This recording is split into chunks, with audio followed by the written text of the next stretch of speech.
win 13, and now we won 20. And so I'm real pleased with the progress that we've made, the talent that we have, the job that the coaches and the players. Indiana Fever fans have officially reached a boiling point. What once felt like patience and optimism has now turned into anger, frustration, and disappointment.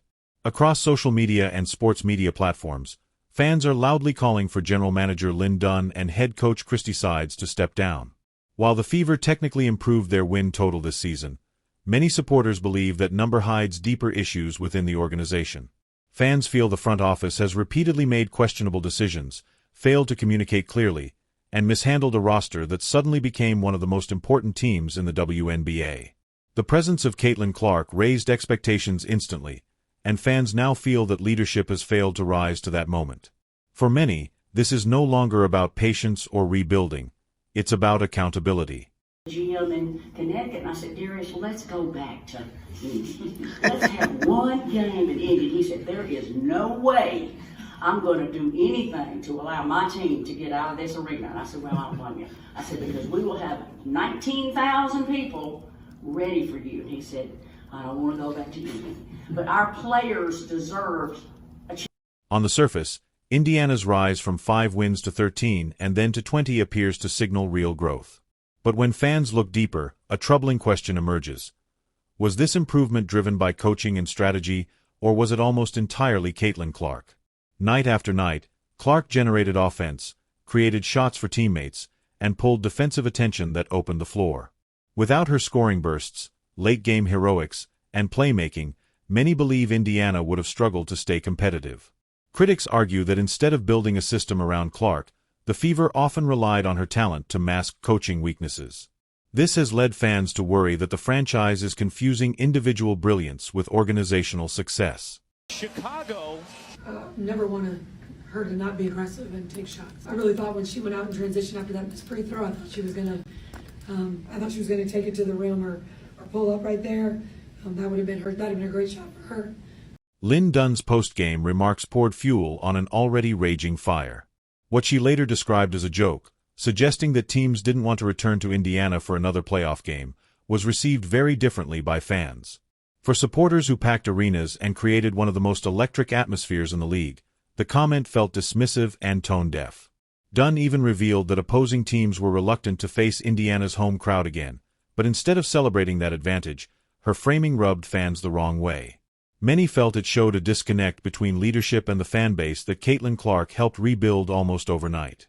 At a time when unity was needed, Dunn's words deepened the divide. Points in the regular season. Why is that not the biggest story out at the moment? And why are we talking about Caitlin Clark? Why when Asia was releasing a shoe were we talking about? As the season progressed, scrutiny of Christy Sides intensified. Fans and analysts began pointing out a pattern of troubling coaching decisions that went beyond simple mistakes. Double-digit leads evaporated too often. Defensive adjustments came late or not at all. Offensive sets grew stagnant in high-pressure moments. Critics argue that Sides struggled to manage game flow, especially when opponents made momentum-shifting runs. In several games, Indiana looked unprepared to respond when things started going wrong.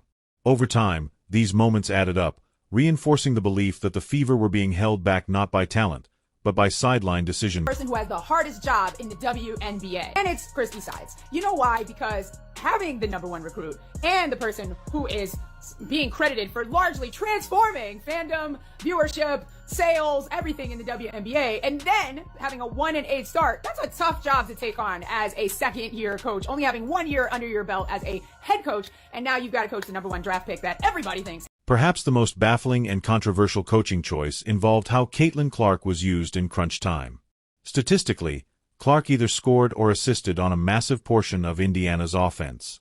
She was the engine that kept everything running. Yet, in close games, fans repeatedly watched her pushed off the ball while less reliable options ran the offense. This decision stunned viewers, especially as leads disappeared and games slipped away. Basketball history shows that elite players demand the ball in critical moments, and Clark proved time and again that she could deliver. Removing her from that role raised serious questions about trust, strategy, and understanding of star talent. Able to see this team go in the 3-year period from 5 to 13 to 20, sold out arenas, not only at home, but on the road. Throughout the season, Caitlin Clark faced intense physical defense. Hard fouls, aggressive contact, and missed calls became routine. What troubled fans most wasn't just the physicality, it was the lack of response from the coaching staff. Many felt Christie sides failed to publicly defend Clark, challenge officials, or send a message that the team would stand behind its star. In professional sports, advocacy from a coach can influence officiating and protect players long-term. The silence from Indiana's bench stood out and left fans questioning whether Clark was truly being supported the way a franchise player should. First defensive rating in the league, and you know you need a good defender. How do you not play her, then waive her? While it's frustrating, I'm not too surprised. It's been a common theme lately to see high draft picks get waived or cut earlier in their careers in the W. We saw it a lot last season, especially in training camp. The Indiana Fever now stand at one of the most important crossroads in franchise history. Caitlin Clark is not just another rookie. She is a generational talent who has transformed attendance, ratings, and national relevance. But talent alone cannot guarantee championships. Fans believe that without stronger leadership, smarter coaching, and a clear long-term vision, Indiana risks wasting Clark's prime years. The message from the fan base is no longer subtle. They want change. They want accountability.